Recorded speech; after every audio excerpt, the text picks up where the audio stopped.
Durston versus ZPacks. This video has been a long time coming, folks. We're going to talk about the Durston X-Mid Pro and the ZPacks Free Duo, and we're going to compare them a little bit.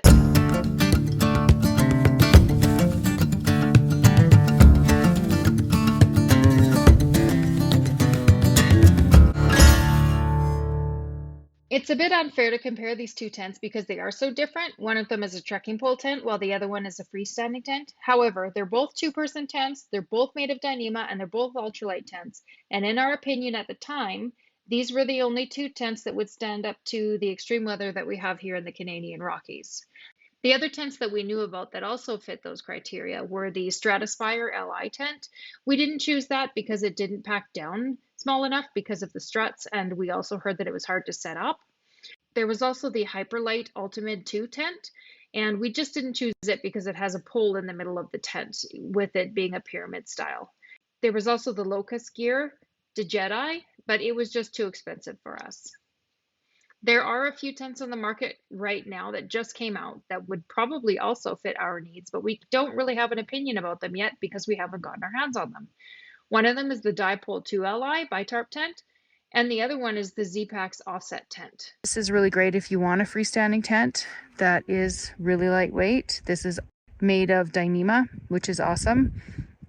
They call this a freestanding tent, but it's not what I would consider fully freestanding because the structure kind of goes in on itself like a clamshell. If you don't have this stake in on the side and the other stake on the other side to pull the pole structure out. The other thing that I didn't really love about this tent, and I didn't realize it before I bought it, is there's a lot of space underneath that fly. I'm assuming that they made the fly shorter to save weight, but you see all that space under there? That fly's gotta be maybe 12 inches off the ground, and the bathtub floor doesn't go high enough to protect you from the wind, so I do get cold in this tent if it's windy. I bought the Free Duo first, and I do like it. However, it's not quite big enough for two people with wide pads. The width on the interior of the ZPacks is only 42 inches and the floor length is only 7.5 feet. So the best way to sleep in it is if you have two 20-inch mummy pads and they're opposite to each other. So your heads are opposite in the tent. At my height, 5'6", I do have enough room to put my pack at my feet, but if there was anybody taller than that, they wouldn't be able to fit their pack at their feet, and then you have to leave it out in the vestibule. The vestibules on this tent are not that big. And that's perfectly fine if you're by yourself, but if you have a dog that wants to sleep in the vestibule, it's way too small. You can barely get anything under there. And the vestibule barely has enough space in it to lean your pack up against the wall. And if you were leaning your pack up against the screen door, then it would be hard to get in and out and hard to open that screen door. To get a perfect pitch, you can see that this needs to be pulled out more to get that pulled out on that side. And it's not very handy because in order to get that pitch, I actually have to undo that knot and then make the cordage a little bit differently positioned every single time I pitch this tent. I don't know if it's something I'm doing wrong or what. You can see that there's also hooks here. There's no zippers. That is very light, saves a lot of weight. It's a really great idea, actually. It does have a little bit of a gap here, and I don't think there's any way to get rid of that gap because the hooks hold it open. The vestibule just has little toggles that go inside these little loops. If you want to tie it back, I'll bring the loop around here. One thing that's really nice about having this structure on the outside with the poles is it's really great to be able to hang all your laundry off of it. If you have one of the doors hooked, it's really hard to get the zipper open all the way because it's tucked in there. So you almost have to open both of the doors to get the door open to get in and out. You can see I've got both of the doors back now, and you see that that door for the mesh on the inside, the zipper is like a half moon. So when you open up the zipper, it actually falls into the inside of your tent if you push it that way, or it can fall on the outside and get dirty. It's a little bit inconvenient getting in and out of the tent because it's hard when you open just one of the doors, and you can't really get in this unless you open it the whole way. See how there's not really enough room to get in there? You gotta open it at least 3/4 of the way to get in and out. It would have been nice to have the doors work a little bit more like our Big Agnes tent. You can actually zip the bottom open too. If you could zip the bottom open, then it would be a lot easier to get in and out. You can see how tiny it is in there. We have a huge disaster at the moment. There's no mesh little bags or anything hanging to put anything in. There are little mesh bags down here, just off the floor, which just end up being behind your sleeping pad anyway. I guess you could put maybe your watch in there or your phone or something, but they're pretty small. Every single tent gets condensation on the inside of it, depending on some factors like how many people are in the tent and how close you are pitched to water, etc. The Durston and the ZPacks are no different. However, they are single wall tents, so there's no barrier between you and the condensation like there is in a double wall tent. Both the Durston and the ZPacks mitigate this by having a mesh panel that's attached to the bottom of the bathtub floor and the top of the fly, so that when the condensation runs down the inside of the tent, it goes out the mesh panel. ZPacks has released a 3-person, I think it's called a trio, free trio. I will look up the name and I'll put it on the screen. But I'm seriously considering selling this one and buying that one because I want at least one tent that is freestanding that is going to be really good in really high winds when we bag some peaks and we're camped halfway up something. I think this would be great for that.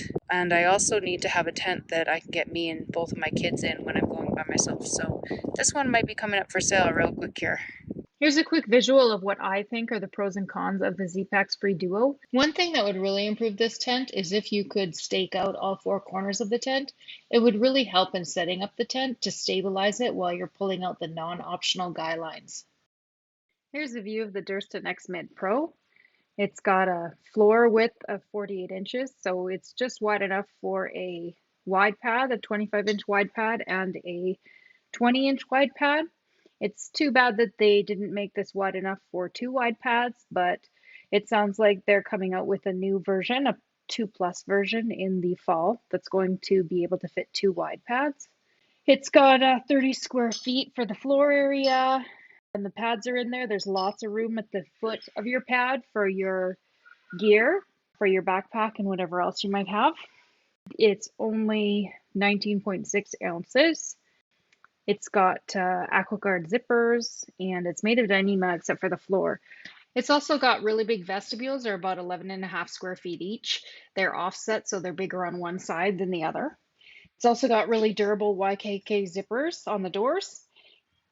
The tent does have a larger footprint size, which is its width and length on the outside of the tent, so it may be harder to fit it in tight spaces, but this has never been an issue for us. It's got an awesome door where the zipper is just right behind the pole here. Easy to get to. Opens up super wide. You can get in and out really easily without hitting the pole. There's nothing inside here to hook anything to. There's no little tabs that you could maybe hook a line to dry your clothes, but I mean, these zipper tabs are pretty big. We've stuffed a sock in them. We've stuffed our glasses to hang off of them. It works out pretty good. The floor in this tent is not Dyneema. It's made of a type of silpoly, and this just helps the pack size of the tent be a lot smaller than other tents because Dyneema doesn't actually pack down quite as small as a polyester. This is a single wall tent, and like every other single wall tent, there's the possibility of condensation. If you keep the doors open, of course, there's less of a chance of condensation. And there's also these little vents, one on either side of the tent. They have little struts that hold the vent open. We have had condensation inside at the last lake we were at, where we pitched this right on the shore of the lake. And the closer you pitch your tent to water, the more condensation you're going to have. The cordage at all four corners of the tent that are staked out are attached to the tent with line locks. So you can actually pitch this tent higher up off the ground in order to get more ventilation, or lower down to the ground in a more stormworthy mode. All you have to do is raise or lower the two trekking poles and increase or decrease the amount of cordage that you have out of the line locks. You can see that we've used the tie outs here on each peak. We usually use these. We don't really use anything else other than the 4 on the floor and the 2 on the doors. You don't officially have to have anything except for the 4 corners. If it's absolutely beautiful with no wind, we've got a tiny bit of wind today. There's lots of locations for tie outs on the outside of the tent in case you want to really tie the tent down in a storm. There's magnets for each vestibule door so that you can roll up the door and attach it using the magnet. These work really well. You can see that there's also a one-handed door zip as long as you put that stake in for each door. Just going to roll up the fly here and attach it. It's obviously going to look a lot better if you use 2 hands instead of 1. This is kind of a messy roll.